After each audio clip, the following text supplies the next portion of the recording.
here. I just passed my licensing exam to be a financial advisor. Hey man, congratulations. So, yeah, you know, we out hey, here. Man, doing big things, you feel me? Hey, bro, I'm so glad to come across another black man succeeding and doing this thing, man, because that's something that the community needs to, see more. Say what's up, my guys. Shout yourself out. Where you guys from? We're actually from San Jose. Are you from San Jose? Hey.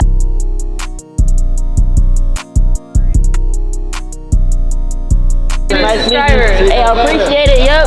Have a good one. Hey, what's up, bro? Hey, Sai. What's up, man? Yeah, what's up? Man? Nice to meet you, man. You feel me? Hey, just the other day, this at the Camp Heights, boy. I used to live in Atlanta. I got more Joels than Joel said.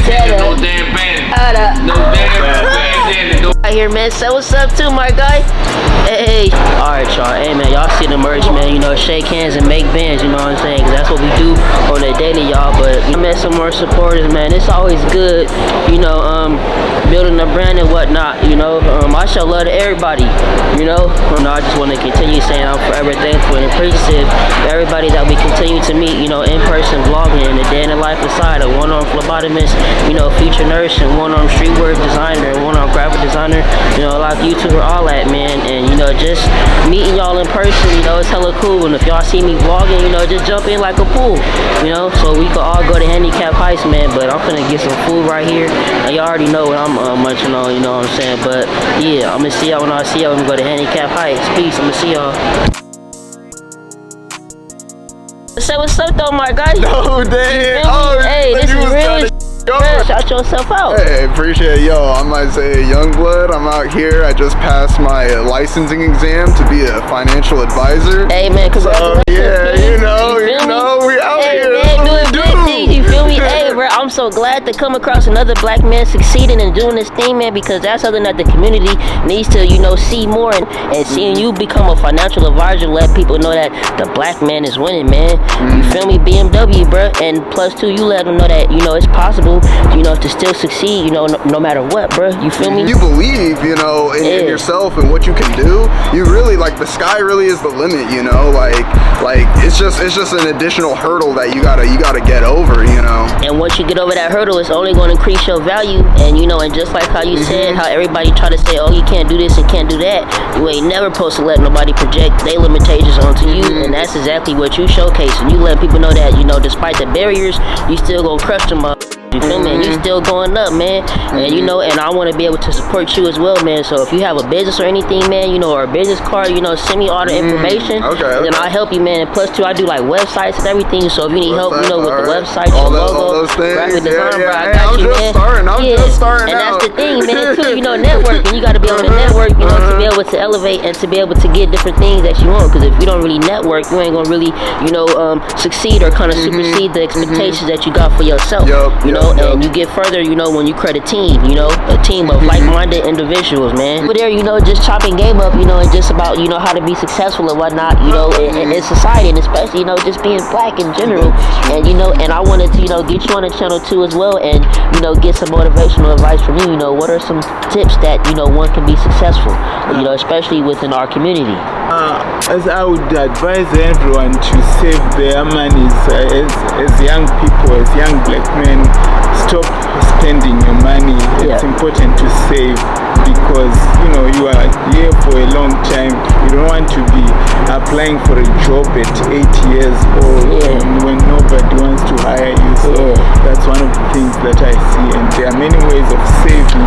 It's not only saving, but save and invest, because that's one of the things with us as black people. What I've noted, coming from Africa here, we invest we invest in the wrong assets. We invest in liabilities. For instance, a car is not an investment unless if you are flipping it, then it can be an investment. But if it's just for bling bling, then a car is not an investment. A car is a liability. What I call an investment is something where it's like you have it it generates wealth, it generates money. Tomorrow you wake up and you are paralyzed. That thing can still make money for you. Passively. Literally what I'm doing. I was just learning about that whole thing. But the most important thing is more about investing. Hey man, that's what's up, man. I appreciate that game, And the number one thing that had caught my eye is you said that everyone will be here for a long time, and you know, and the most important thing is we're not going to be young forever too as well. And like how you said, you might become paralyzed or anything, you know. So it's always good to try to have, you know, the right resources invested so it can be easier, you know, as you age. And so remembering that also we might leave a seed, we might leave like generations to come. So I worked for a company. And your kids. Kids. I work for a company, I won't say the name, but it's based at the Fisherman's Wharf, and the owner of the company, he was telling me how he's running the company. It was his great-grandfather who came in the 1840s, and he had a little boat that he was shipping people on, back and forth. The boat became bigger, it became a ship, and then ship became two ships. Those are assets. It's something that I don't know, we don't learn because as black people, yes, it's true story. Coming from Africa, I didn't see it over here. You know, we are trained to work. We're all takers, we're all takers, and we're also learning. We are only trained to work for people, work for other people. How come we don't have? How come we only see Microsoft, IBM? How come we don't have like these multi-corporation companies owned by black people? Exactly. Zimbabwe, we have. And I'm glad that you said that. And like, for example, like billionaires and everybody around the world, if you look at all the greatest inventions, they were created by black people.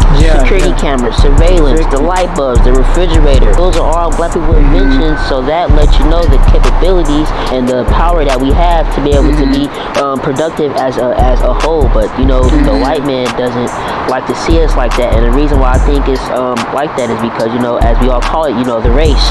You know, every race is, you know, in their own race against who can, you know, become the top. You know, who could become the alpha. You know, the one that's dominating, you know, within the whole world.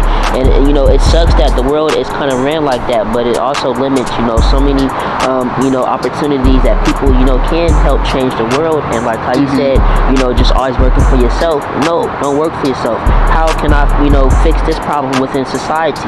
Because once you fix a problem in society, then everybody else is gonna, you know, gravitate towards you, and you know, everything else will all come forward to you. And I'm glad that you pointed that out, especially over up in Africa. You know, Africa is like one of the most enriched countries with minerals and whatnot, but yet we're still, you know, below the poverty line. And every 13,000 years, there's a flip in the civilization, and Africa is going to be, you know, the new America within the next 10, 20, 30 years. And that's why you have the Chinese investing, coming in, especially like within South Africa. It's not really the same South Africa like how it was 20, 30 years ago. You know, it's being gentrified now. You know, you have the Chinese groups coming in, taking out the culture, you know, from the land and moving the people. Now the people are coming to America, so it's almost like, you know, we got to take back, you know, what's ours. You know, that's very true. That's very true. And actually, I would recommend every black person in America is, yes, you are born here, I would advise them to visit the motherland and have claims there, because that's actually home for you. That's actually home. If you had come to Zimbabwe during the Land Agrarian Reform program, every black person would have gotten a piece of land. So this is home, because from our understanding, I don't know about other African countries, I'm talking on behalf of Zimbabwe.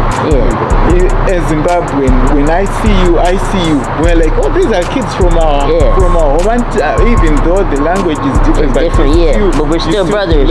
You still belong there. And we have to get back to our roots and understand our home. And like how you said, like how you just know about your home, and that's even important because a lot of people don't even know, you know, their true heritage, you know. So we have to get back to our roots, and once you get back to your roots and know that, okay, your family created this, your family created that, it's going to set a tone within how you see yourself and with how you create different solutions, you know, within the world, because you know where you come from. And like out here in America, you know, they take the black man and put him to the ghettos. You know, you're never going to see anything, you know, royal. You're not going to see no jewels or anything, you know, becoming, you know, to be able to be functional in society. You don't see that. So they try to tarnish the image of the black man too as well. Just like how they say over in Africa, like how they say the whole country, you know, is just nothing but dirt rebel. There's parts of Africa where you take a picture, you would think that you're in America. But like especially within the Congo, well, all of Africa has suffered, you know, great atrocities, but the Congo specifically has suffered extremely harsh things because of the railroad trades, and then you have the coltan, and then the mining, and you know, just, you know, the slave trades, and just it's just terrible, you know. But we're slowly taking back our land, and now that every other country is starting to wake up and see that Africa is, you know, the new world order, I think things are kind of slowly starting to reverse back to how they are. I feel like a lot of financial advice, financial teaching needs to be taught in schools, and especially our players. That's definitely one of my goals. The whole financial. Because some of the decisions, patience also. Like and that's why just have like contract deals saying, oh, but you were supposed to pay me this. No, but the contract had a clause. It had a clause in there that you didn't understand. And so with that one little clause, they own everything. Look at that, man. A little bit of an impromptu collab. What's good, YouTube? You know what I'm saying? I'm here with my guy. My name is Hanimoto. What's going on? Hey, man, y'all go make sure y'all go show support to his channel. I'm going to include the link in my bio in the description so you guys could go show support. And he's right here with this GoPro, man. Let him know what you're recording with. What's going on? This is my GoPro Hero 8. I'm out here test riding this bike right here, which is called the Suron. Dang, this is the electric bike. Eco-friendly. You like it so far? Yes, I love it so far, man. This is what's going to save the dolphins, okay? Dang, how Not many? that plastic straw bullshit. This is going to save the dolphins. Hell and yeah. me, of course. I'm Hanimoto, man. How many miles have you rode on it so far? I'd say probably about 10. About 10? Is it fast? Yeah, it's fast, man. Dang. Yeah. Like, look at her and say, you know everybody out here. Yeah, she famous.